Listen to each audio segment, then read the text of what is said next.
Buongiorno e ben ritrovati con l'informazione flash di New Sicilia, i principali titoli della mattina. Il sindaco di Messina, Federico Basile, ha annunciato le sue dimissioni durante una conferenza stampa a Palazzo Zanca. I cittadini di Messina potrebbero andare al voto la prossima primavera insieme ad oltre 60 comuni siciliani. La scadenza naturale del mandato, cominciato nel 2022, sarebbe stata nel giugno del 2027. Basile ha comunque garantito che si ricandiderà a sindaco. La polizia di Catania ha arrestato un 35enne per spaccio di sostanze stupefacenti. L'uomo è stato bloccato al suo rientro in Sicilia mentre trasportava 4 kg di cocaina. La droga era nascosta all'interno di un intercapedine dello sportello destro dell'auto su cui il 35enne viaggiava. Una bambina di appena 16 mesi di Vittoria nel Ragusano è rimasta gravemente ustionata con dell'acqua bollente. Dopo un primo ricovero all'ospedale Guzzardi di Ragusa, la piccola è stata trasportata nel centro grandi ustionati dell'ospedale Cannizzaro di Catania, dove si trova attualmente in terapia intensiva.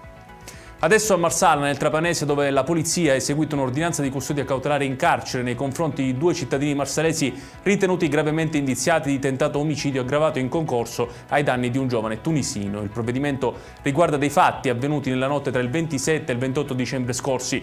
Un terzo marsalese è stato denunciato in stato di libertà. La Polizia di Stato ha arrestato a Patti, nel Messinese, un 25enne di Librizzi per maltrattamenti in famiglia nei confronti dell'ex compagna, anche in presenza del figlio minore.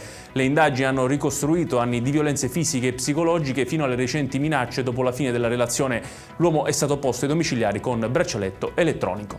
Ed è tutto per questa edizione. Tutti i dettagli su queste notizie li trovate come sempre sul nostro sito www.newsicilia.it.